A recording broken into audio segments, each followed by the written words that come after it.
It's the year 2000. The United Nations announces its ambitious Millennium Development Goals. Goal number 1 is to eradicate extreme poverty and hunger worldwide, and as a first step, to halve the number of people who are living in dire need in 1990 by 2015. The UN defines extreme poverty as having less than $1.25 a day to live on. In 1990, 2 billion people fell below this extreme poverty line. Fast forward to 2008, and the aim of halving the numbers living in extreme poverty is reached, 7 years ahead of target. This is largely down to the improvements in one country, China. In 1990, 61% of Chinese people were living below the UN poverty line. By 2002, this had dropped to 30%. By 2015, just 4% of people in China were living in dire need. 1 billion people have been lifted out of extreme poverty worldwide, and 700 million of these people are in China. Nothing on this scale has ever been seen in human history, but until the end of 2015, that still left 55 million living in extreme poverty in China. That's like the population of a small country. So China has set herself a new target: to eradicate extreme poverty in the country altogether by 2020. After all, if you're so poor you can't afford to get enough to eat, educate your children or plan for the future, where are your basic human rights? So what's China's plan, and can other countries learn from it? First up, China identified where the extremely poor were concentrated in the country. The poorest are found mainly in remote rural areas and where ethnic minorities live. And extreme poverty is most common amongst women, children, minority groups and the elderly. Secondly, they identified precisely which families and individuals were the poorest in these poorer communities. China's plan is to focus efforts on these people. That way, progress can be carefully monitored, essential if the target is to be reached by 2020. Most of these poorest communities depend on agriculture, but in some places the land is too poor to provide a decent income. Ecological projects offer a win-win to these communities.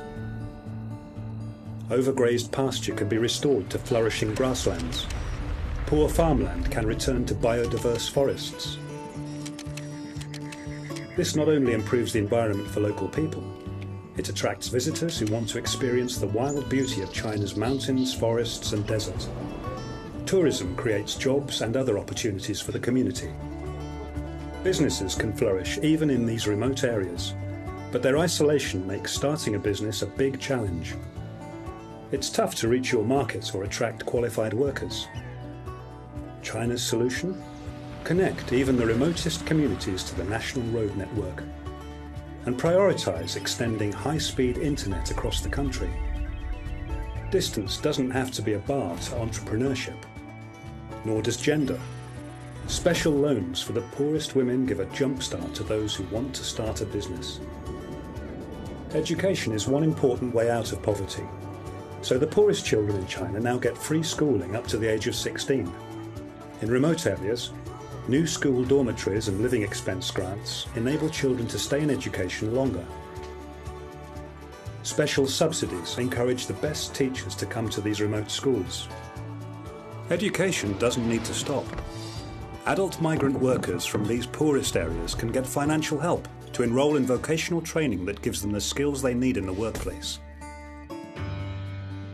In some villages, it may just be impossible to ensure a secure, reasonable living. So 10 million people have been helped to move to places where they can get work.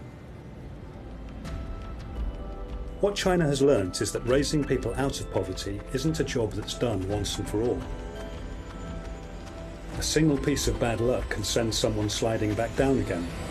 Preventing this is a key strategy to reach China's 2020 target. There's now social insurance for people living in these poor rural areas, and medical insurance, so a bout of illness doesn't destroy fragile gains. Perhaps the most innovative idea is one that's particular to China. Pairing. Communities, organisations, companies and individuals from wealthier parts of the country pledge to walk side by side with these poverty-stricken communities to help them reach financial security.